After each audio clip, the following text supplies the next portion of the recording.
Olá, eu sou Cacá de Barretos, comentarista de rodeio, e gostaria que vocês prestassem atenção em algumas frases que eu irei dizer.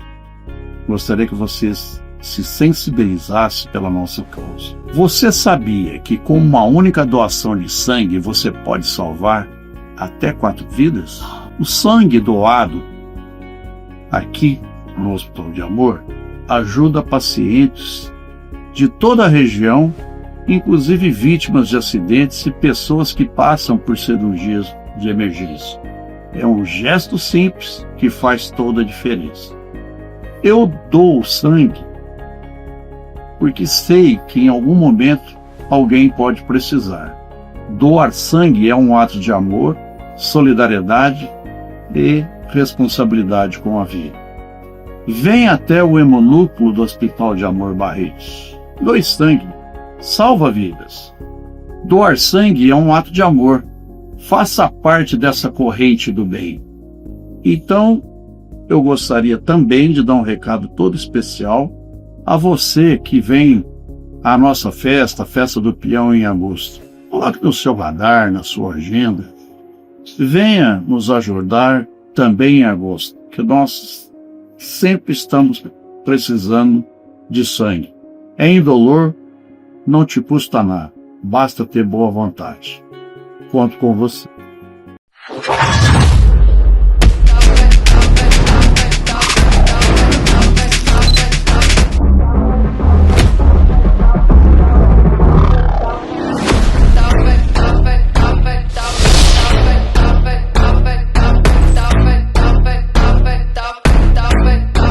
Olha só.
O que seria da estrada sem o destino? O que seria da emoção sem o encontro? O que seria de nós sem o encantamento? Sem a experiência, sem a surpresa, que torna tudo inesquecível. De 20 a 30 de agosto de 2026, eu, você e todos os brasileiros que amam viver o Barretão temos um encontro marcado. Prepare-se! Barretos 2026, 71 anos. O Brasil se encontra aqui.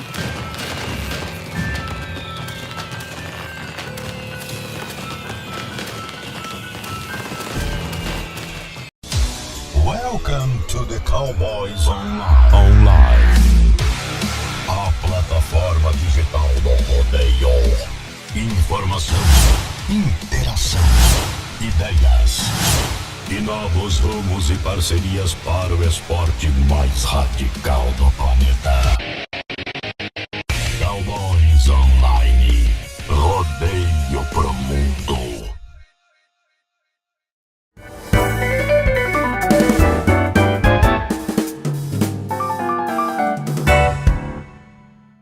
O maior rodeio da América Latina já tem data marcada para 2026. Barretos, edição de número 71. Será de 20 a 30 de agosto.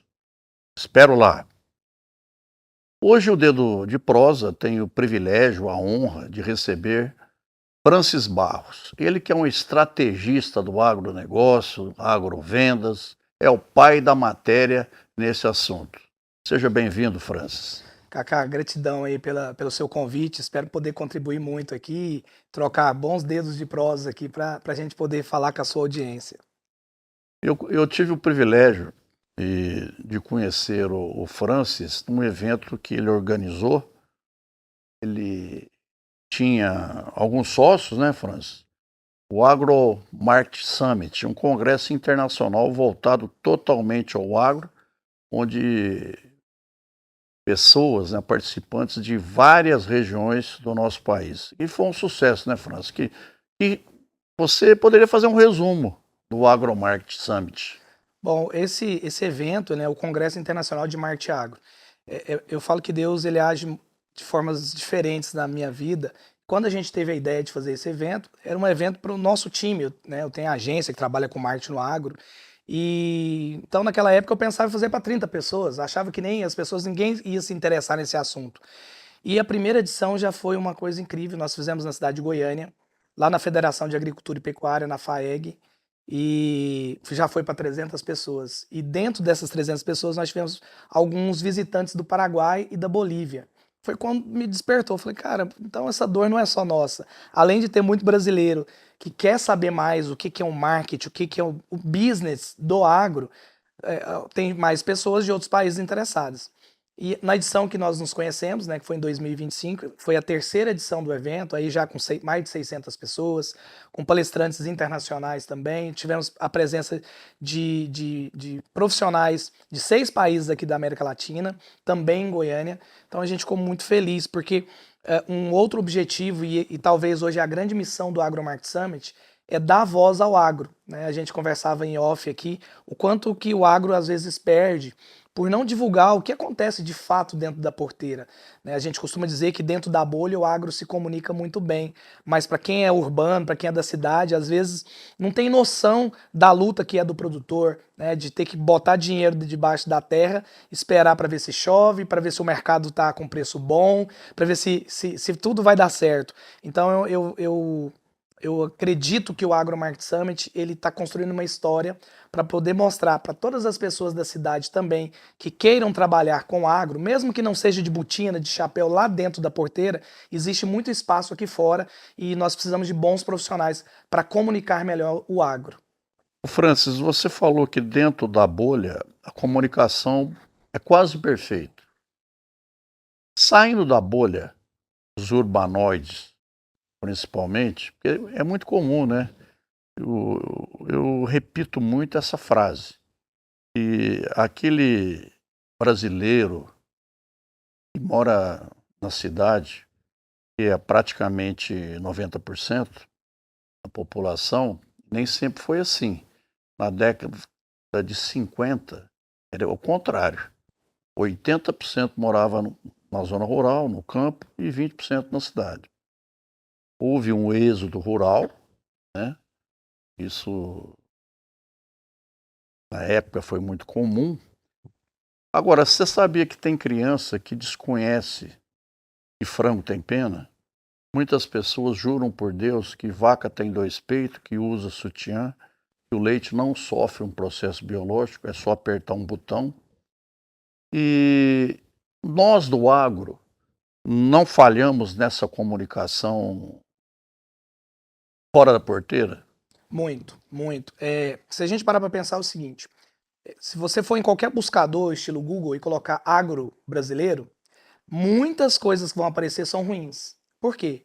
A culpa é nossa, porque a gente não comunica, a gente não mostra o que de fato acontece, né? Nós estamos aqui vestindo agro, né? Quando eu estou com uma camisa de algodão, alguém plantou esse algodão, né? Se eu estou com uma botina de couro, alguém criou esse gado. Então, eu acho que não só a gente falha, como principalmente a gente perde a oportunidade. Que oportunidade, Cacá? Vamos pensar o seguinte, por que existe água de R$2 e água de mais de R$100? É brand, é marca. É quando eu conto uma narrativa e aquela história faz aquele produto valer mais.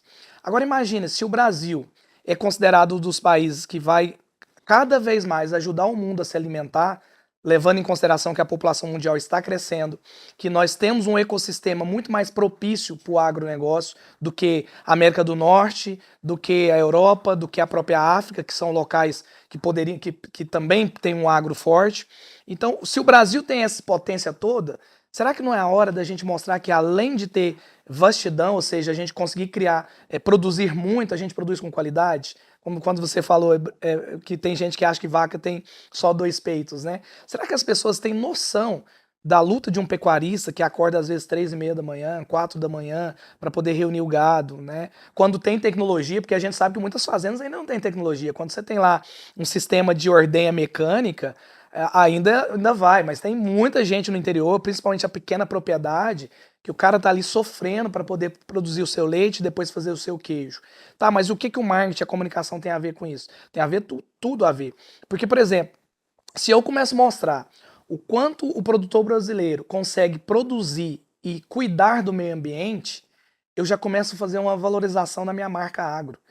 Francis, mas será que cuida do meio ambiente? É só você pegar médias de quantas matas nativas tem nos Estados Unidos, por exemplo, e quantas tem no Brasil. Mas e na Europa, que não tem Na nem Europa, mata que não tem, ciliar. exatamente. Então aqui no Brasil, ao contrário do que o pessoal da cidade pensa, talvez quem mais cuida do meio ambiente é o produtor rural.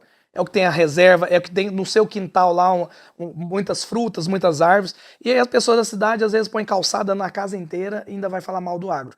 Mas eu acredito que isso está começando a mudar, Cacá. Saiu uma pesquisa agora da Associação Brasileira de Marketing Rural, a ABMRA.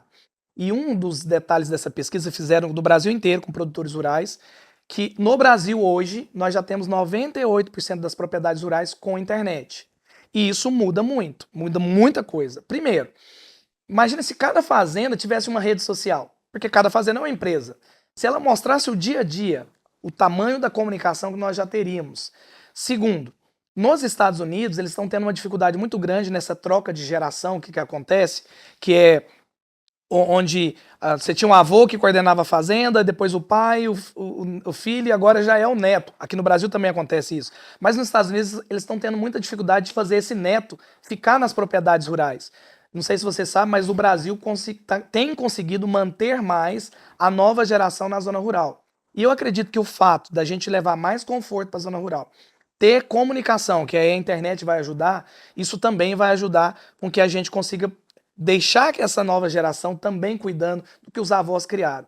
E essa nova geração, ela já é muito mais digital, ela já é muito mais comunicativa. Basta ver a quantidade de influencers do agro que nós temos hoje em dia, de pessoas que estão crescendo nas redes sociais porque divulgam o seu dia a dia na fazenda. Então eu acho que ainda o agro se comunica mal, mas está melhorando bastante e espero que daqui a alguns anos a gente possa mudar isso. Quando falar de agro, qualquer pessoa no Brasil ou no mundo vai respeitar o nosso país, porque realmente nós somos o país do agro. Ô Francis, um país que tem possibilidade de ter 3 safras.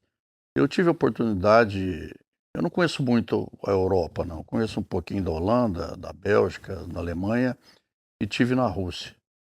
Cara, em alguns lugares a agricultura na Rússia são 3 meses, máximo 4 meses no ano. Aqui nós chegamos a fazer 3 safras, ou seja, é um ano inteiro. E muitas vezes sem nenhum apoio. E nós não podemos esquecer que o produtor rural, a atividade, ela é muito condenada muitas vezes. O produtor rural é considerado um vilão. Agora, porra, algum dia na sua vida, você pode precisar de um médico, de um advogado, de um pastor, de um padre. Agora, o produtor rural, todo dia. Pelo menos 3, 4 vezes ao dia você precisa. Agora, essa figura, vamos assim dizer, a leitura que o Urbanoide tem do produtor rural, como que nós podemos reverter essa situação? Né? Primeiro, vamos voltar na base da comunicação. Quando eu falo comunicação, eu estou falando desde redes sociais, eu estou falando em campanhas em televisão, em rádio. A gente tem um movimento que cresceu muito no Brasil, que é o movimento da música sertaneja, né? E acaba que a música sertaneja, que lá nos primórdios vem da moda de viola, né? De onde eram as duplas caipiras, né? Tipo lá Vieira e Vieirinha e essa turma toda. Esse pessoal representa, de certa forma, o agro. Só que, eu não sei se foi Monteiro Lobato que criou a figura do caipira, com aquele caipira que é o que fuma, põe a folhinha de capim na boca, o suspensório, a camisa xadrez, o chapeuzinho de palha. E até No hoje, capial, né? o capial. Mas até hoje, a população da cidade acha que esse é o agro. E claro, isso também é agro, e é a nossa história. Só que hoje o agro anda de caminhoneta importada, caminhoneta elétrica. O agro visita o mundo todo, né? O agro, as pessoas do agro vivem na cidade também. Quantas fazendas tem escritório da fazenda na cidade? Então, o que eu acho que precisa acontecer mais é a gente trazer para dentro do nosso cotidiano, mostrando talvez o agro que a gente não vê. Como? Se você pega, por exemplo, os meios de comunicação, se não for especialista em agro, praticamente ele não mostra nada do agro. Não, e fala bobagem, A né? não ser agora que está chovendo, ele vai mostrar uma estrada rural cheia de barro para falar que a prefeitura não está ajudando e não sei o quê. Mas, ou seja, e durante o ano? E aquele trabalho que é feito durante o ano Não, eu inteiro? sou implicado com aquela jornalista ou jornalista da meteorologia, quando fala assim, amanhã fará mau tempo. Porra, mau tempo porque você não pode ir Pra na quem? praia. Tá entendendo? Então esse urbanismo, essa eu chamo de urbanoide, isso aí que é uma merda, né? Você tá Exato, entendendo? exato. Então as pessoas não têm... Porra, água é tudo. Você tem que cuidar da água. Exato. Agora, o que eu acho que falta também? Eu acho que, primeiro, o Brasil é muito grande, ele é um continente em termos territoriais. Agora, imagina se a gente começar a aproveitar todos os momentos que nós que viemos do agro, que conhecemos o agro, que valorizamos o agro, para poder divulgar mais o nosso mercado. Vou dar alguns exemplos. Eu trabalhei com eventos por muitos anos, fiz várias exposições da pecuária. Lá, a maioria das pessoas que vão nesses eventos são pessoas da cidade. Eu esqueci de dizer a sua origem, a sua base. Você organizou a exposição de Jataí, no nosso grande Goiás, Exatamente. que é um celeiro, né, vamos assim dizer, não só celeiro, né, as indústrias, os laboratórios médicos também estão no estado de Goiás. Fazendo um parênteses aí, continua, Francis. Eu fiquei muitos anos na frente da SPAG, a Exposição Agropecuária. Depois eu quero até tirar uma dúvida com você, porque eu vi falar que o bandido veio daquela região lá e você vai me contar essa história. Diz que o bandido é goiano. E aí eu fico pensando, aqueles telões dos rodeios, dos shows, imagine se naqueles momentos de intervalo que a gente tem que colocar as marcas patrocinadoras, você colocar um vídeo valorizando o agro, mostrando como que tira um leite, da onde vem o frango. Ou seja, a gente precisa de uma campanha de narrativas, de mostrar o verdadeiro culturar, agro, né? culturar o agro. Não dá mais para você chegar numa mesa, numa cidade grande, e falar sobre agro e a pessoa ter uma dúvida se a vaca tem 2 peitos, se o leite vem da caixinha, da onde vem a camisa de algodão, para que serve a soja, não dá mais. Agora, a gente precisa, quanto mais eu falo sobre um assunto, por mais tempo e mais canais, mais aquilo vai ficando popular. Então eu acredito que agora é o momento, que ainda mais que agora com a rede social, você com o celular no bolsa, que você consegue fazer vídeo toda hora, nós precisamos mostrar mais a nossa cara. O agro precisa sair dos bastidores, precisa tomar o seu lugar de protagonista, porque de fato nós já somos protagonistas na economia, na geração de alimentos, né? Imagina, se o agro parar, o mundo para. Você não sobrevive, na verdade o mundo morre se o agro parar. Mas a gente precisa começar mais a mostrar a nossa cara. Tem eu vou ficar restrito só ao boi, né? Aham. Ao bovino. Você já viu o tanto de matéria-prima que o boi fornece com a quantidade enorme de produtos? Nós tínhamos que bater muito naquilo ali. Sim. Tá entendendo? E até numa oportunidade eu vou colocar essa imagem. Porque às vezes aqui. até aquela pessoa que não come a carne do boi, mas ele usa vários produtos que vêm do boi, você, às vezes nem sabe disso, né? E de fato isso acontece. Eu tive a oportunidade de levar um grupo de produtores rurais para Israel. Nós vamos fazer uma missão agro lá. Lá tem uma feira muito grande de tecnologia, chamada Agritech, e lá nós visitamos vários locais, indústrias, né? A Netafim, por exemplo, que é uma das maiores empresas de irrigação do mundo, que criou a irrigação por gotejamento, e visitamos os kibbutz, que seriam tipo os assentamentos aqui. E eu fiquei muito impressionado com aquilo, porque assim, Israel ele é um deserto de pedra, então não chove lá. Inclusive o dia que nós estávamos lá, deu uma chuva, molhou só o para-brisa do ônibus. Deve ter chovido uns 5 milímetros. E olha lá, hein? E olha lá. Então, mas assim, eles produzindo com o quê? Com tecnologia. E o que que vem à nossa mente? Poxa, tecnologia também é agro. Então, se eu tenho universidades de ciência da computação, se aquele aluno gosta do agro ou vem de alguma forma ele é envolvido com agro, pode ser um cientista da comunicação ligado ao agro para criar uma nova tecnologia. Ou seja, quando você fala em valorizar mais o agro, eu também penso muito nisso, que não precisa ser necessariamente agrônomo, médico veterinário, zootecnista, técnico agrícola. Você pode ser você pode ser um administrador, um advogado, um publicitário como eu sou, e eu defendo a bandeira do agro, eu só atendo empresas do agro, porque eu entendi que o agro é um nicho muito forte, mas que você precisa, para atender o agro, conhecer do agro. Não dá para você simplesmente falar assim, igual acontece muito nas festas, né? A pessoa vai na loja, compra lá uma bota, bota um chapéu e já acha que é agro. Não, agro não é só aquilo. Aquilo ali você pode estar vestindo parte das roupas que nós gostamos do interior. Eu uso meu chapéu desde criança. Eu adoro chapéu. Mas o agro vai muito além disso. O agro vai primeiro respeitar a história do meu avô, que acordava às 3 da manhã para apartar o gado e tirar leite até às 5 da manhã, 5:30 da manhã. Respeitar a história da minha avó, que o único dia que ela não deixava meu avô tirar leite era na sexta-feira da Paixão, porque tinha a Que é o questão da único religião. feriado, É o único né? feriado que No tinha no ano. agro. Então, Não tem assim, sábado, não tem domingo e os outros dias santos. então, para quem está sentado lá de cá no ar-condicionado falar mal do agro, de quem cria boi, de quem cria soja, de quem cria. Enfim, Não, pior é que muito fácil. opina sem Não tem conhecimento. conhecimento nenhum, exatamente. Então, assim, eu hoje pego como missão, Cacá, de pegar todo o conhecimento meu de 23 anos de graduação em publicidade e propaganda. Tudo que eu estudo hoje, eu sou um cara que eu sou muito ligado à tecnologia, então inteligência artificial eu estudo todos os dias. Só que eu não saio da minha essência. Para mim, tecnologia é um meio. O fim tem que ser o que eu atinjo com o meu conhecimento. Então a tecnologia me ajuda a economizar tempo, recursos, mas a minha criatividade vem da minha capacidade de observar as coisas. Igual hoje eu saí, andei quase 600 quilômetros para chegar aqui. Saí de Goiás, passei para Mato Grosso do Sul, cheguei em São Paulo e vou dormir em Minas. Eu vou ter a oportunidade hoje de ir em 4 estados. Vou visitar a família em Uberlândia.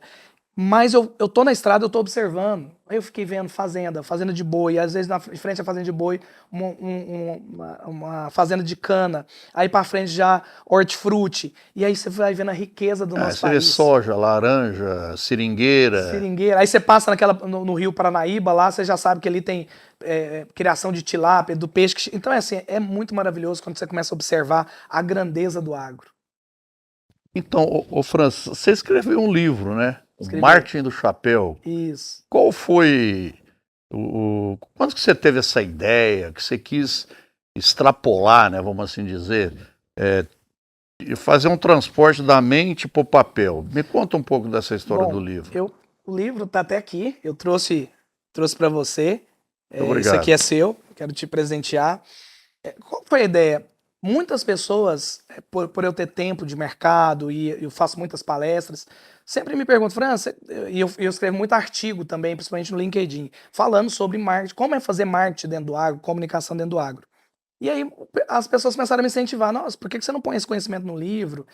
Principalmente muitas pessoas do agro que gostariam de saber de marketing, porque você tem ali duas figuras. Você tem quem é do marketing e quer conhecer o agro e trabalhar com agro, e quem é do agro e quer trabalhar com marketing.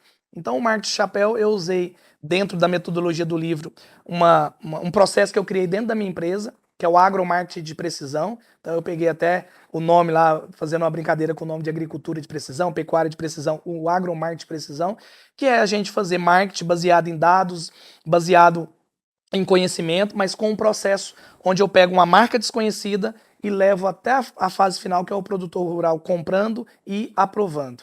Dentro disso, no livro, a primeira parte eu escrevo para quem é do agro e não conhece o marketing, então eu trago premissas do marketing, como que funciona, o que é o marketing, porque muita gente no Brasil acha que marketing é só propaganda, né? Principalmente depois do marketing digital, que essa palavra marketing digital deveria ser comunicação digital. O marketing é um guarda-chuva muito maior. Quando eu penso numa dor, num problema, eu penso num produto. Eu estou fazendo marketing. Depois eu precifico esse produto. Depois eu arrumo onde vender esse produto. Depois eu divulgo esse produto. Então o marketing ele é tudo isso. Eu explico no livro, mas explico também para quem é do marketing como falar com o produtor rural. Porque nesses anos de experiências fazendo comunicação para as empresas do agro, eu percebi, Kaká, o quanto é diferente falar com o produtor rural. Por quê? Eu, enquanto cidadão, eu vou comprar uma camisa, vou comprar um perfume, eu não fico lá estudando tudo. Eu vou lá na loja, gostei, eu elevo ou não.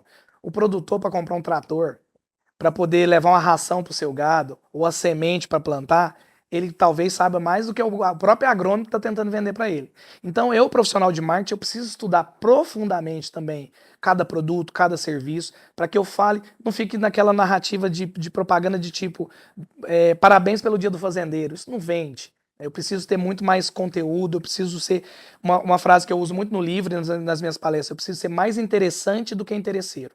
Esse, para mim, é o resumo do marketing no agro. Primeiro, eu te entrego valor, eu te entrego conhecimento. Depois, se você gostar e achar que eu posso resolver seu problema, você compra. Então, essa é a essência do livro, Marketing de Chapéu. Ah, bacana. Parabéns por essa iniciativa. Ô Francis, você convive no agro, você está numa região onde o sudoeste goiano, né? E o Mato Grosso também não está muito longe ali. Perto. Você está, vamos assim dizer, você está no miolo ali. Agora, eu tenho visto que muita gente falando que o agro é isso, é aquilo, que o agro é top, é tech e tal, mas o agro tem as suas dores de barriga. Eu tenho visto em muitas grandes empresas em recuperação judicial. O que, na sua avaliação, o que está acontecendo com o agro na realidade? Porque não são só rosas, né? Vamos assim dizer. Tem muito espinho nesse pedaço aí, ou não? Na verdade, eu acho que tem bem mais espinho, né? Se a gente pensar que as flores vêm daqueles pés com mais espinho, o agro é meio isso. E assim, a gente tem vivido alguns anos de muita dificuldade. Tanto para o produtor rural lá dentro da porteira, né? Nós tivemos há 2 anos atrás uma escassez de chuva muito grande, altas temperaturas, né? Teve lá na minha região mesmo, sudoeste goiano, ali no Mato Grosso, teve que replantar 1, 2 vezes, teve produtor que teve que fazer isso.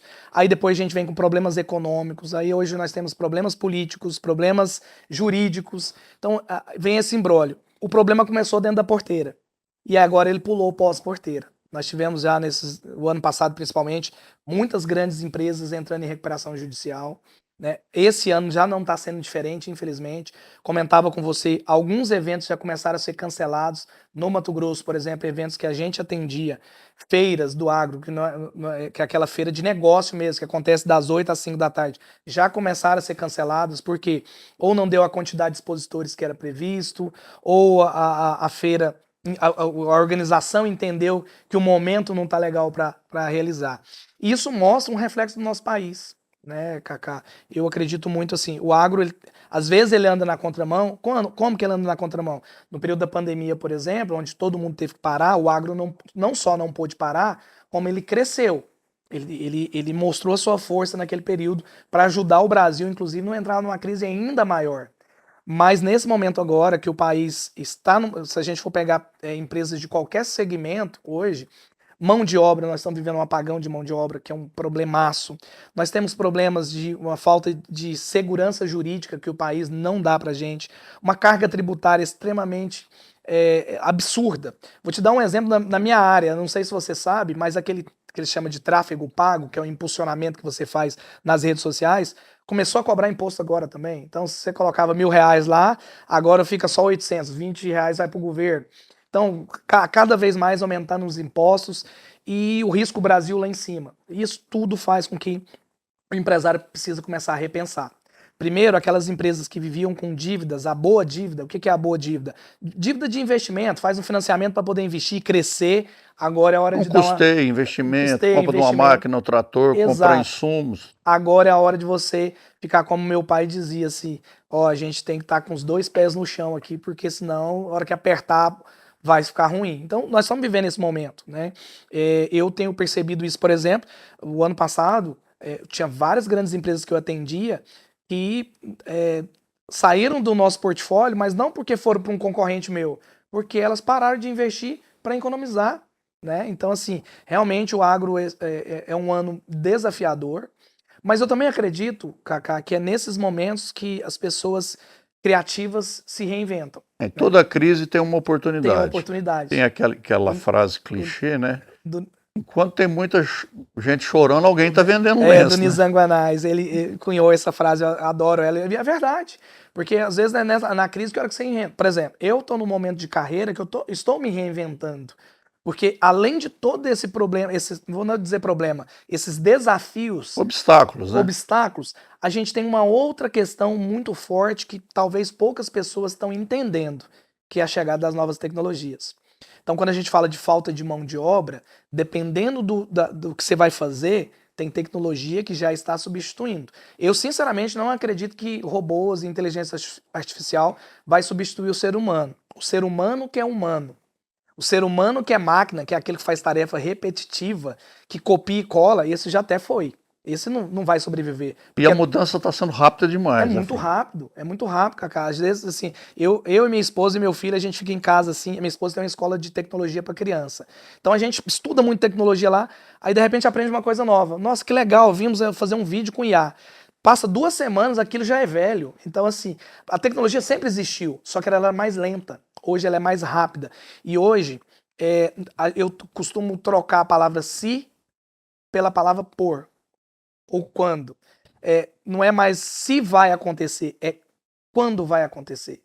Porque vai acontecer. Então essas mudanças estão vindo. E para nós que somos empresários, seja o empresário de dentro da porteira, o produtor rural, ele também tem que aproveitar a tecnologia. Hoje, por exemplo, você tem lá aplicativo que você consegue escanear uma folha de uma soja e ele já te dá algum diagnóstico da sua lavoura. Você tem a ANAC aprovou, se não me engano, há 2 anos atrás, os primeiros voos de drone com entrega de produto, feito a pedido da iFood, mas isso pode virar para você tá lá na fazenda e chegar um drone para te entregar uma peça que demoraria quanto tempo? Então essas tecnologias, elas vão começar a fazer a diferença. E nós estamos no meio do furacão, onde tem problema político, problema econômico, problema climático e chegada de tecnologia. Alguém vai ganhar muito dinheiro com isso. Então eu espero que as pessoas comecem a pensar em como se preparar, né? Não dá mais para... eu faço muito palestra na faculdade. E eu sempre peço para os alunos, para de falar que daqui 2 anos você vai formar. Porque não existe ser humano vivo formado mais. Você está sempre em formação. É tudo muito novo toda hora. Você termina a faculdade, você está graduado, mas aí você vai precisar buscar um novo conhecimento, estudar. Se não fizer isso, tá ferrado. Tá ferrado. Eu estou com 46 anos, eu acho que eu nunca estudei tanto na minha vida como eu estudo agora, porque senão a moçadinha que tá chegando aí já tá chegando com mais gás e com muito mais conhecimento e a primeira vez talvez o conhecimento tenha ficado velho, porque alguns conhecimentos vão ficando ultrapassados, né? Se você pegar mercados, por exemplo, como o táxi até hoje a gente usa e usa bem, mas hoje você tem outras opções. Dentro da minha área de agência de propaganda, que é onde eu fui por muitos anos, se você quisesse fazer uma logomarca, você tinha que contratar no mínimo um designer. Hoje, se você tiver a habilidade de conversar com uma inteligência artificial generativa, ela vai gerar 50, 60, 70 mil imagens para você. Você tem que ter competência para informá-la, Exato. Né? Saber pedir o que você quer. Exato. Tem um amigo meu que fala que a IA deixou os inteligentes mais inteligentes e os burros mais burros. Porque se você tem muito conhecimento e conversa com a IA que vai buscar o resto do conhecimento, você vai orientar ela bem. Agora, se você não tem também, ela vai te dar cada resposta. Eu tenho um amigo, Eduardo Mozaner, ele domina bem, ele morou nos Estados Unidos, domina bem a IA. Ele compôs 15 músicas usando a IA. Ele fez uma música pro Berranteiro. Falando nisso, mandar um abraço pro Pedro Henrique, né, que o menino é abusado, já tá no Brasil, tá no norte, né, entrou pelo Acre, né, tá vindo com 2 mulas lá dos Estados Unidos. E ele fez outras músicas para a festa de Barretos. Ele alimentou, usando o GPT, a letra. Ele pegou essa letra, jogou numa outra IA e foi orientando. Eu quero uma voz feminina, eu quero que tenha uma voz aguda, enfim. Cara, se você ver as músicas que ele compôs 15 até agora, eu fiquei impressionado. Eu falei, compositor, será que vai acabar? Eu me envolvo muito com a música, eu tenho muitos amigos no meio musical, tenho família que canta até hoje. Eu já tive dupla há muitos anos. Inclusive, a minha dupla foi a primeira atração musical no mundo que tinha um CD lado A e lado B. Você já viu o CD lado A e lado B? Não. Vinil tem. Vinil tem. CD foi só o nosso. Do lado A, meu parceiro cantava, no lado B eu pedi desculpa, eu era muito ruim. Mas brincadeira à parte, eu gosto muito de música. E eu tenho feito bastante música usando o Suno, que é uma IA. E na eleição passada eu fiz vários jingles e os políticos usaram os jingles com a música feita por IA. Ou seja, até na música. E nos Estados Unidos, há 3 meses atrás, uma das músicas mais tocadas da música country, que é onde eu tenho muita paixão, era um cantor feito por IA. Todos os perfis das redes sociais, a foto dele, os vídeos deles foram criados por IA e as músicas são feitas por IA. Teve uma mais tocada aí também recentemente aí que era de IA. Que é de IA. Então, assim, e a qualidade é absurda. Tá tendo essa semana tá tendo na minha cidade uma semana de combate à violência da mulher. Lá em Jataí? Lá em Jataí, no shopping. E é feito lá tem uma associação que já vai pro 10º ano que elas fazem esse evento.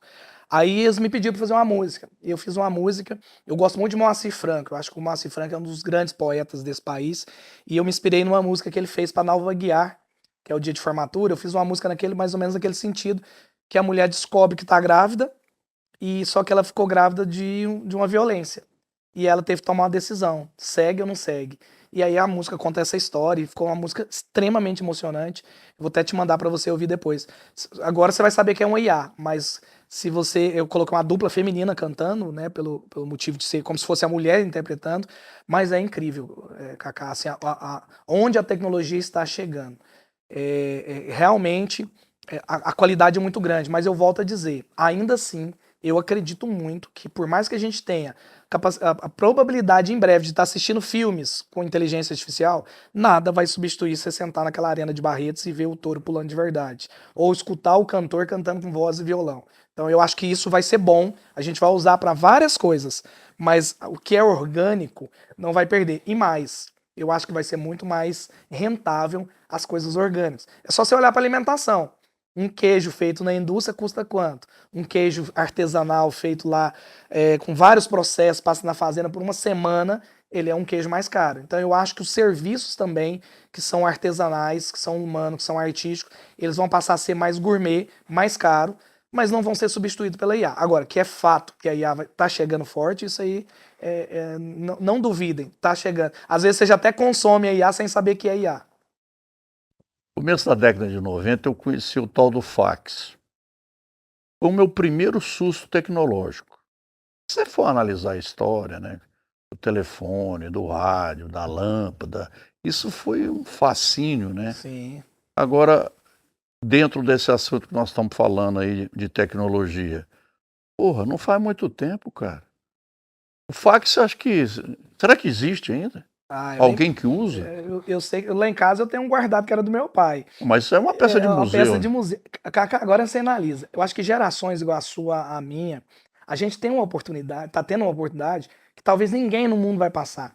Eu lembro de chegar lá na fazenda, ter que esquentar água no fogão a lenha, colocar naquele baldezinho no banheiro para tomar água quente, tomar banho quente. Tinha uma serpentina dentro do fogão. Eu ia na Esse fazenda, já era moderno, né? Pô. O meu esquentava na lata lá. Ah, na lata? Sentava na lata, pegava aquela lata com pano e colocava no balde. Dava aí subia o balde com a corda um e chuveirinho no balde.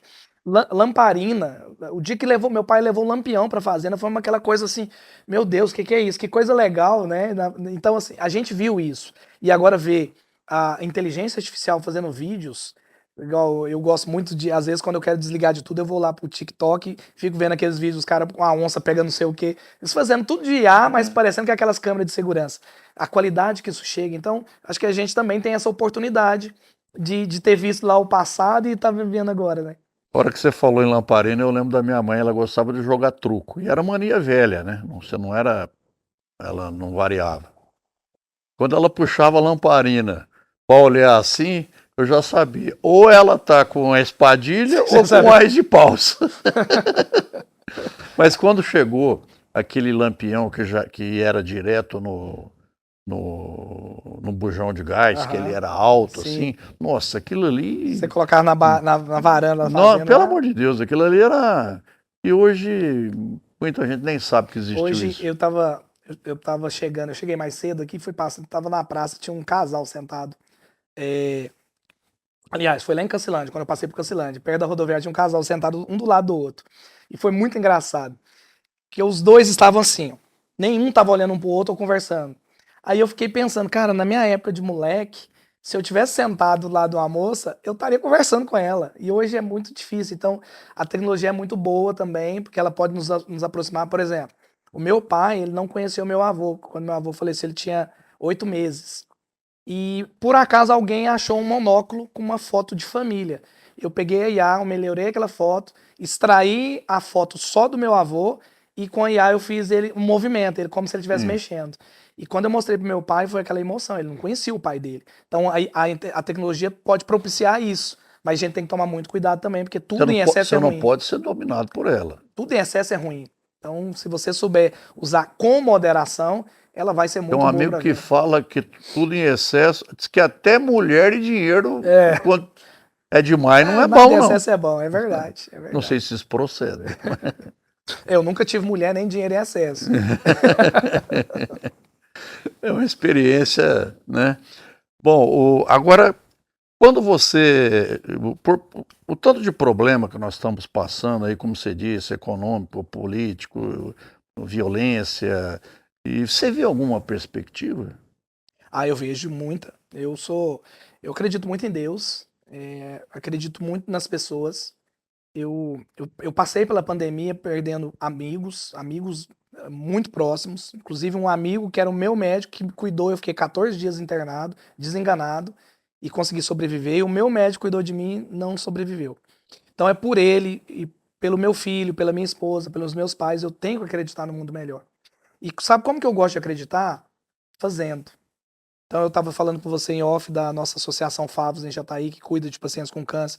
Eu gosto de ser voluntário lá, porque ela me faz mais bem eu doando para ela do que eu faço bem para ela.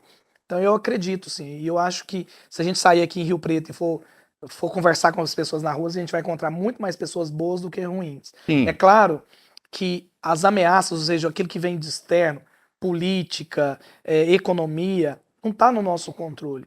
Então eu tento, mesmo com essa dificuldade, pensar como que eu posso, apesar dos desafios, dar uma vida melhor para minha família e proporcionar uma vida melhor na minha cidade. Começando ali do meu bairro, da minha vizinhança. Então eu acredito que nós estamos num ano eleitoral.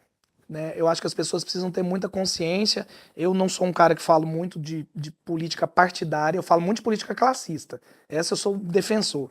Só que chegou um ponto que eu preciso falar também de política partidária, porque do jeito que está não dá. É só a gente olhar para o país do jeito que está. Então eu acredito que se a população se mobilizar, igual já estou vendo uma mobilização muito grande, quem sabe as pessoas vão ter mais consciência na hora de escolher.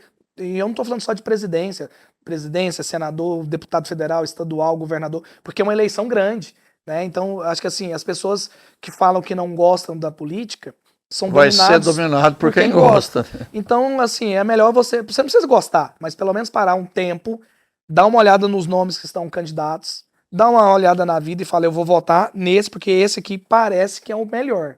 Pelo menos isso. Agora, tem gente, eu sempre trabalhei também com marketing político. Eu fiz muita campanha. E todas as pesquisas, Cacá, é bizarro você fazer uma pesquisa de boca de urna e perguntar, principalmente campanha municipal, para quem você vai votar para vereador? Eu vou ver se tiver uma faixa, um santinho jogado aqui no chão, eu não conheço nenhum. A pessoa vai votar e não sabe quem, e depois vai reclamar. Por quê?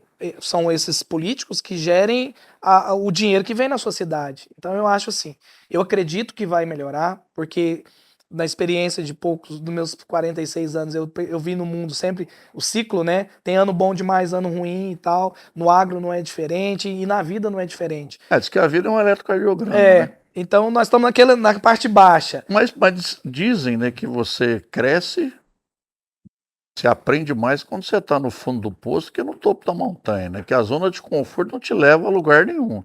É no arroxo que você... A vida acontece na zona de desenvolvimento. Às vezes você tem que cair para entender que você está fazendo tudo errado. Você não está tendo humildade, que você não está tendo coragem, que você não está tendo ação, porque não adianta também ser criativo demais e criatividade sem ação é nada. Então, respondendo sua pergunta, eu Tem que acredito. ter atitude, né? Tem que ter atitude, tem que fazer. E tem mais do que fazer. Você tem que viver o que você fala. Né?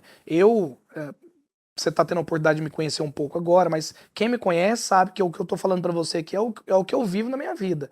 Então, se eu gosto, eu falo que eu gosto. Se eu não gosto, eu também não me misturo. E a minha vida é assim. Agora, eu aprendi a reconhecer quando eu estou errado, que eu acho que é uma coisa que a gente vai aprendendo com a idade. Toda pessoa né? que reconhece o erro, no meu conceito, ela cresce. Muito, muito. Porque é uma humildade. Eu brinco muitas vezes, falo assim, nossa, devia existir uma faculdade de gerenciamento de vaidades. O mundo ia ser melhor. E aí, eu mesmo que gostaria de fazer essa faculdade. Porque quando você não tem a humildade de reconhecer que errou, é porque você está sendo vaidoso. Pra você ter uma ideia, eu faço treinamento de oratória. E a primeira coisa que eu falo para as pessoas é que eu falo que ninguém tem medo de falar em público. Ninguém tem medo de falar em público. As pessoas têm medo de falhar em público. E aí, o medo de falhar é vaidade. Por que você não pode errar? Você é mais bonito, você é mais inteligente que todo mundo? Faz parte do processo. Faz parte do processo. Então, até a vergonha tem a ver muito mais com a sua vaidade. Deixa eu fazer 2 comentários. Eu vejo muito curso de oratória. Eu nunca vi um de escutatória. Será que não seria interessante nós Boa. aprendermos a ouvir, respeitar a nossa anatomia do Exato. corpo humano? Se nós temos 2 ouvidos e uma boca, deve ser muito mais importante ouvir do que falar. Exato. Né? Agora, para grandes egos, as pessoas têm que entender isso. Existem grandes agulhas, hein? Então toma cuidado, a egolatria mata. Tem um exemplo de um político aí que foi governador de um estado importante, não vou citar o nome, ele encerrou a carreira política por conta da egolatria. Né? Não precisa ser muito inteligente para descobrir. E a todas as áreas, né? Todas as áreas. Eu acho que quando você foca muito em achar que você é melhor que todo mundo, você já perdeu. Nós não estamos aqui. Eu me recuso a acreditar que nós não viemos para o mundo para poder aprender, melhorar e contribuir. Ô, Francis, tem uma frase que eu até vi esses dias que eu achei muito interessante. Nós temos que ser atentos, né? E ao que acontece e tentar absorver aquilo que porventura tem acontecido de mal, né? Então tem uma frase o seguinte: quem já foi queimado pela sopa, quem já se queimou pela sopa, ele assopra até sorvete. Então, as pessoas, eu penso que Deus, eu mudei muito, eu já fui muito reativo. Um exemplo, né? Eu saindo de viagem com alguém, esqueci meu celular, esqueci meu relógio, esqueci isso, aquilo. Cara, eu ficava puto, dava uma bronca, né? Bronca é ferramenta de trouxa, mas eu dava. Cara, hoje eu absorvo isso com tanta facilidade. Eu estava numa lojinha de conveniência, eu vi um livrinho fininho, o livro da bruxa. Coisa que você lê em 2 minutos. Resumindo a história, né? A bruxa foi internada, ficou muito tempo no hospital. Um dia ela encheu o saco e pediu um favor para o médico. Ele poderia dar uma volta com ela. Mas antes de, vamos assim dizer, dos 8 segundos, o médico, caminhão manobrando, já se estressou, buzinando, xingando. E a bruxa olhou e falou assim: doutor, tem que entender que esse caminhão, essa carreta está manobrando aqui, isso é um livramento. Quem sabe se não existisse essa situação, nós poderíamos sofrer um acidente no próximo cruzamento, ou mesmo antes. Cara, aquilo é um livrinho, mas mudou o meu conceito. E realmente a bronca é ferramenta de trouxa. Então, furou um pneu, Resolve, é livramento. né? Tá entendendo? As coisas, tem N exemplos, né, que agora isso para mim é um ser superior que coloca aquilo pra gente. Agora então você tem que refletir, porque eu vejo tanta barbaridade no trânsito, aquele o pessoal emocionalmente armado, xingando, buzinando. Então, cara, eu fico abismado. Ou seja, a inteligência emocional existe para ser usada. Exato. Como diz o Augusto Cury, né? Você tem que aprender a gerir suas emoções. E ela é gerida mesmo. Porque. E aí vem o que você falou um pouquinho antes. Se você aprende a ouvir mais, aí você vai ouvir, vai refletir, e aí sim vai tomar a decisão. Eu tenho o privilégio de, em alguns momentos, conviver com o Dr. Augusto Cury. E eu não sei, mas parece que ele vai lançar a candidatura a presidente. Olha só. E é um cara É diferenciado, diferente, hein? Ali é diferente. né? E eu gosto muito quando ele se refere à síndrome do pensamento acelerado. É. E hoje é uma realidade. Um vídeo, um áudio, você não ouve, você não assiste, texto longo você não lê. Então, cara, As pessoas estão ele perdendo é um cada vez mais a administrador paciência. das emoções, né? É. Nos ensina isso. Quem sabe essa minha atitude também não tem um pouquinho dele, que eu já li vários livros dele. Com certeza. Não, eu acho que a gente precisa ser esponja, né, Cacá? Absorver o máximo de coisas boas. E filtrar, o né? que é ruim, você filtra, né? E Deleta. deleta, e o que for bom para sua vida, para a vida dos seus entes queridos, para onde você vive, você usa. Eu tenho tentado, não é fácil, é difícil você, principalmente você olhar para dentro, tentar entender o que você é errado. Lá, por exemplo, eu e minha esposa, todo final de ano a gente senta, eu, ela e meu filho, e Você só tem um filho? só tem um filho. E a gente escreve a carta pra gente mesmo, tipo, a carta pra mim no futuro, um ano depois. E lê a carta passada. E a gente aproveita para falar ali o que eu gostaria que melhorasse nela. Ela fala o que gostaria que eu melhorasse para ela. Bacana isso, E a hein? gente faz essa troca ali. Uma cara. terapia isso. Assim, no começo é ruim, começa a falar, nossa, o que você fez aí, seu rosto dá uma esquentada ali e tal. Mas depois é tão leve, você fala, cara, mas é só isso. Vou te dar um exemplo de uma coisa que eu achava que não fazia diferença na vida dela, da minha casa. Lavar vasilha em casa. Eu achava que por ser homem eu não tinha que ficar lavando vasilha. Olha que ignorância. Fui criado assim. Hoje, lá em casa, tudo é dividido por nós três. Tudo. Deixa eu te falar um negócio. Eu sou pós-graduado em lavar louça. Eu fiquei bom também nisso. A pandemia fez com que... E eu considero uma terapia. Sim. Eu relaxo. E outra coisa, em casa, em condições normais, a louça não fica para outro dia, não. Eu aprendi que eu uso 2 buchas. E brota, né? Se você deixar a louça lá, ela brota. E aprendi que o papel toalha com detergente, tiro grosso, você tem uma bucha só para lavar copo, coisa que não passou gordura, e aquela, após tirar o grosso com o papel toalha com detergente, aí eu entro com a bucha. E a importância de você lavar a bucha, inclusive lavar a pia também. E que outra coisa, eu não sei se... em química eu sou 0 à esquerda. Por exemplo, a água não precisa ferver para ela quebrar a molécula da gordura. Ela não precisa estar nos 100 graus Celsius, talvez 70, 80. Esquenta um pouco. Até vou pesquisar sobre isso aí para não evitar de falar bobagem. Cara, eu sou um exímio lavador de louça. Não sei se a minha mulher concorda, né? Às vezes ela acha, não, você deu uma matada aqui, não lavou isso aqui direito. A bronquinha sempre tem. Sempre tem. Né? Sempre Faz tem. parte. São pontos de melhoria. São pontos de melhoria. O que você teria a dizer, Francis, para aquele agricultor que a conta não está fechando? Eu penso que hoje, das culturas, das commodities, eu não estou enxergando nenhuma em situação privilegiada. Logicamente que eu não vivo, eu não tenho esse domínio, mas eu vejo o pessoal do milho, da soja, da seringueira, da laranja, e que recado que você daria para esse povo? O boi está vivendo um bom... Está com preço, né? Apesar que a reposição também está complicada. Mas que recado que você daria para esse profissional do agronegócio? Bom, eu assim, em termos de dica muito técnica, não é a minha área, né? Apesar que eu passei no vestibular para agronomia e desisti de fazer agronomia e fazer publicidade. Mas falando como um profissional de marketing e de negócios, eu daria 2 dicas. Primeira, continue acreditando. Se você parar de acreditar, se tá ruim, vai ficar pior. Então, primeiro, acredite, una sua família, continua trabalhando, porque a gente falou aqui, mercado fica ruim, ano bom, ano ruim, a coisa é cíclica. Vai melhorar. Você precisa estar preparado para quando melhorar, você ganhar dinheiro.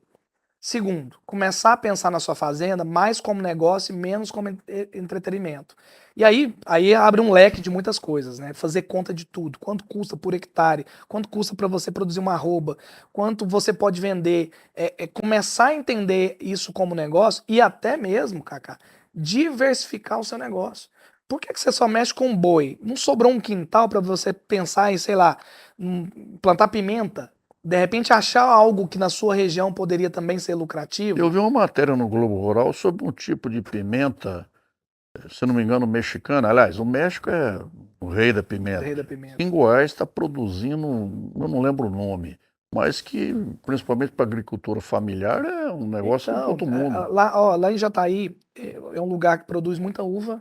Você fala, mas Jataí?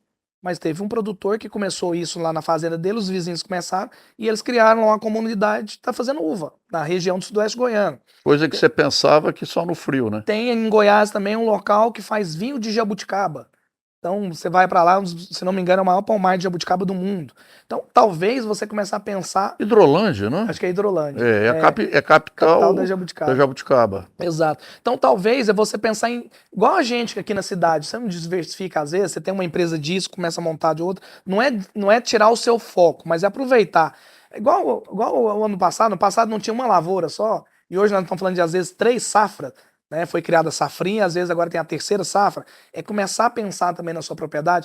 Eu tenho uma represa parada, será que vale a pena criar tilápia? Ou seja, porque às vezes baixa ali o boi, mas o peixe está caro, ou o porco está caro, ou enfim. Então eu acho que essas duas coisas. Primeiro, não deixe de acreditar, acredite em você, confie em Deus, pega a sua família, una. E segundo, pense como empreendedor.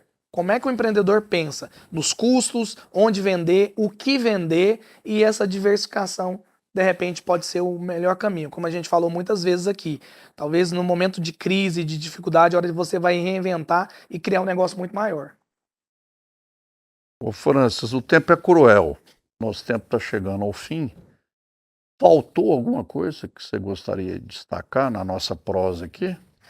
Bom, primeiro eu quero só agradecer, né? Assim, tive a honra de te conhecer pessoalmente o ano passado. Eu já te acompanho há muitos anos, né? Eu acho que eu confidenciei para você que eu sou um grande fã do rodeio, tenho muitos amigos no rodeio, Almir, Cambra, a gente ficou amigo por causa de Jataí. Eu venho da linhagem ali do Ricardo falando Pérez. Rodeio, assim, te lembrando do Touro Bandido. Eu ia falar sobre isso. Falar que você perguntou se faltou alguma coisa, assim, é incrível como eu te sigo, te acho um grande referência do rodeio, que para mim é o esporte que eu mais amo, que eu gosto mesmo. Eu sou consumidor de rodeio e principalmente de entender da técnica. Por isso que eu gosto muito do Almir, que eu gosto de locutor que monta com o peão também. E faltou a gente falar um pouco de rodeio, né, gente? Acaba que não é muito a minha praia, mas eu gosto muito, assim, eu participei de organização de vários rodeios, aprendi demais com o Alceu Moraes, que é quem fazia o rodeio de Jataí, junto com o Ricardo Pérez e ali a família dos Pérez todos, o Ricardo que foi tropeiro, dono de boiada. Eu penso que, não sei se o bezerro nasceu, mas a informação que eu tenho é que o bandido, passou por lá. Eu também tenho essa informação, assim, pelo menos na lenda urbana lá da cidade, é que o bandido veio ali da região de Jataí mesmo. Nem que seja o bezerro, né? Ele começou a ser espantado dali. Mas ali em Jataí nós tivemos bons rodeios, eu comecei lá. Aliás, foi a minha primeira oportunidade para trabalhar com publicidade, foi via sindicato, foi 2 pessoas importantes na minha vida. Um você conhece mais, que foi o Dr. Evaristo. Evaristo Anania de Paula. Ele era dono da faculdade de um colégio, o colégio eu até estudei. Então, o doutor Evaristo, até hoje, foi o vereador mais jovem eleito em Barretos. Em Barretos. Ele fez direito, né? Ele passou no concurso de promotor público em Goiás, ficou muito tempo em Jataí. Agora, hoje ele está na estrada, né? E ele é procurador jurídico atualmente da Prefeitura de Barretos. É um grande, mandar um abraço para ele. Ele me incentivou muito quando eu, assim, abri minha primeira agência, a primeira campanha que eu peguei foi da faculdade dele. Então eu tenho muita gratidão. Como é que chama a faculdade? Cesuti. Cesuti. E outra pessoa que na mesma época me deu a oportunidade foi o Nélio Vilela, que era presidente do Sindicato Rural de Jataí, que eu fui para lá fazer a campanha da pecuária no primeiro ano, ali com 22 anos. E naquele ano, ó, tinha uma empresa de fora que fazia a exposição de Jataí, e eu não sei o que aconteceu, eu sei que quebraram os pratos, não tinha ninguém para organizar no próximo ano. E aí, naquela mesona com vários diretores do sindicato, falou, quem vai fazer ano que vem? Eu levantei a mão, não sei porquê até hoje, mas falei, não, eu consigo. Foi até por Eu instinto. trabalhei alguns anos no Clube do Cowboy ali em Uberlândia, né? Mas não cheguei a fazer rodeio com eles, mas fiz Então Cowboy você conheceu o Forever. Alexandre mesmo? Alexandre Osmarino, Ixi, Fuinha, né? Fui da época do Fuinha. conheço esse povo tudo. O Alexandre aprendi. O Alexandre, eu tenho uma história boa, depois eu te conto uma história boa do Alexandre. Então eu tinha vindo do Clube do Cowboy e falei, fazer show eu sei, evento eu sei. Exposição não deve ser tão difícil. E aí, desde então, eu comecei a organizar a exposição agropecuária junto com o sindicato. Fiquei por vários anos lá organizando a exposição de Jataí, então pude fazer algo que eu amava. E tem uma história que está no meu livro, inclusive. Fui padrinho de casamento, no primeiro casamento do Alexandre. Do Alexandre. Eu e o Osmarino. O Osmarino, ele tinha um restaurante. Belvedere. Belvedere, tinha uma visão de Uberlândia. Hoje é até uma drogaria lá. Eu morei lá no fundo daquele restaurante lá. Ele deixou eu morar na época das vacas magras. Então, eu ia para a exposição de Jataí de bicicleta. Antes de começar a exposição, eu encostava na grade e ficava vendo o pessoal. Assim, deixa eu te interromper. Me ocorreu agora. Esses dias eu lembro do Peninha. Sim. Ele está fazendo tratamento de câncer em Barretos. Ele fez transplante de medula óssea, está lá, baixa imunidade, mas ele está muito bem, fiquei muito feliz. Que bom. Ele mora em Uberlândia ainda. Uberlândia. Ele, na época dos grandes shows. Eu conheci eles lá, o Clube do Cowboy, porque o escritório era dentro da minha faculdade. A minha faculdade era no shopping, no Uber Shopping. E aí eu vi lá, Clube do Cowboy, eu fui ver o que era aquilo e falei, vocês não querem alguém de graça para trabalhar, não? E eu fiquei 4 anos com eles lá. E tinha um carrinho de lanche também, e que reunia toda a turma deles do lá, Clube do Cowboy. Eu tive a oportunidade de conhecer o Fernando, irmão do Alexandre Pires, era da turma ali também. Deles, né? Só para contrariar. Eu fiquei 6 anos em Uberlândia, fiz faculdade lá e trabalhei no Clube do Cowboy, e foi a parte de eventos que eu aprendi mesmo, foi lá com eles. E aí consegui, através disso e do relacionamento que eu busquei, por isso que eu falo que quem é jovem, você tem que correr atrás. Consegui fazer essa exposição de Jataí e foi uma realização de um sonho, Cacá, porque quando eu era menino, eu ia de bicicleta lá pro Parque de Exposição e ficava sentado na bicicleta olhando o pessoal organizar. Só que eu era criança, não tinha dinheiro para ir à noite, meus pais não gostavam muito, e eu ficava sonhando ver aquele negócio do rodeio, os bastidores, os bois chegando. E aí um dia eu pude organizar. Então, para mim, que lá foi uma realização de sonho. E você foi uma das pessoas que me inspirou muito, porque eu aprendi a ver rodeio assistindo os seus comentários e para mim foi muito importante isso. Então, de alguma forma, faz parte aí da minha vida. Opa, muito obrigado. Bom, então, o Francis, quer arrematar?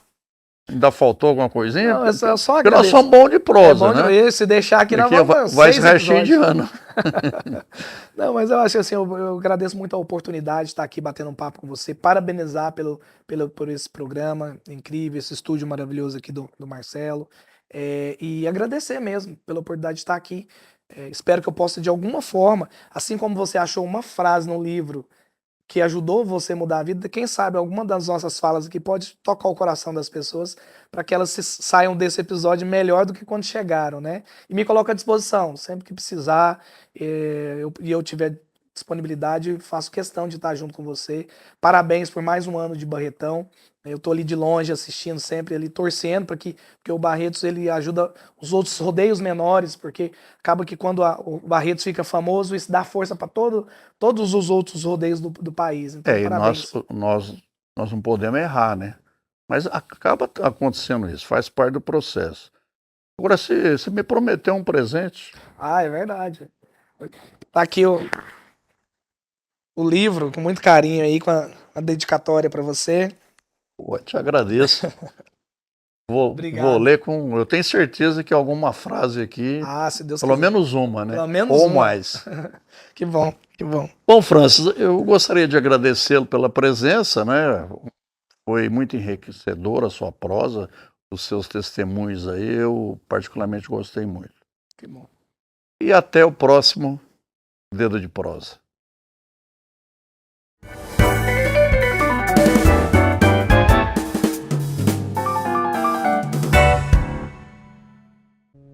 Olá, eu sou Cacá de Barretos, comentarista de rodeio, e gostaria que vocês prestassem atenção em algumas frases que eu irei dizer. Gostaria que vocês se sensibilizassem pela nossa causa. Você sabia que com uma única doação de sangue você pode salvar até 4 vidas?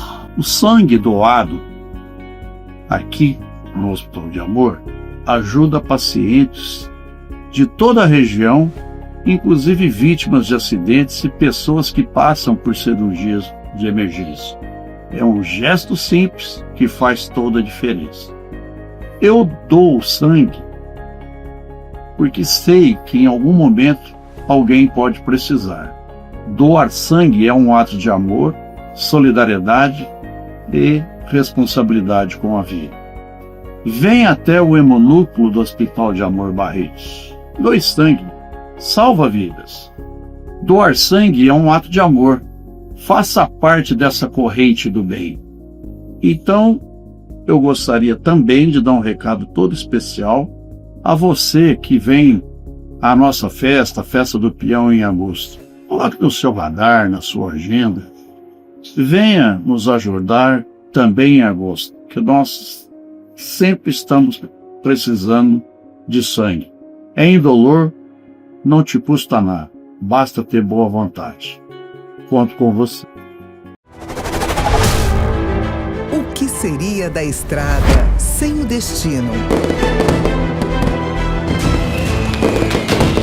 O que seria da emoção sem o encontro? O que seria de nós sem o encantamento? Sem a experiência, sem a surpresa, que torna tudo inesquecível. De 20 a 30 de agosto de 2026, eu, você e todos os brasileiros que amam viver o Barretão temos um encontro marcado. Prepare-se! Barretos 2026, 71 anos. O Brasil se encontra aqui.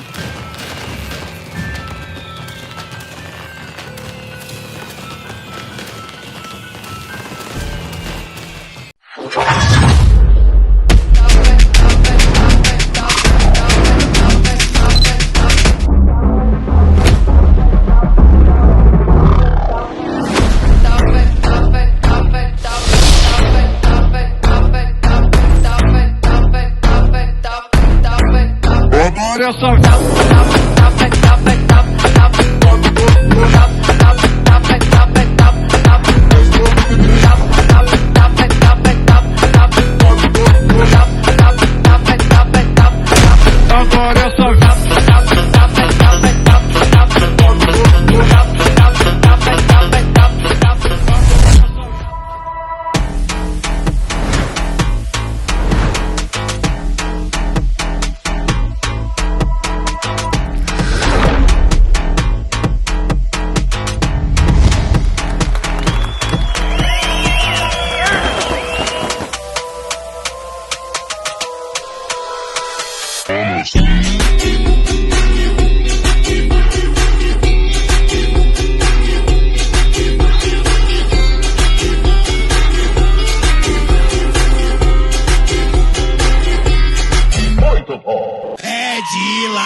Welcome to the Cowboys Online.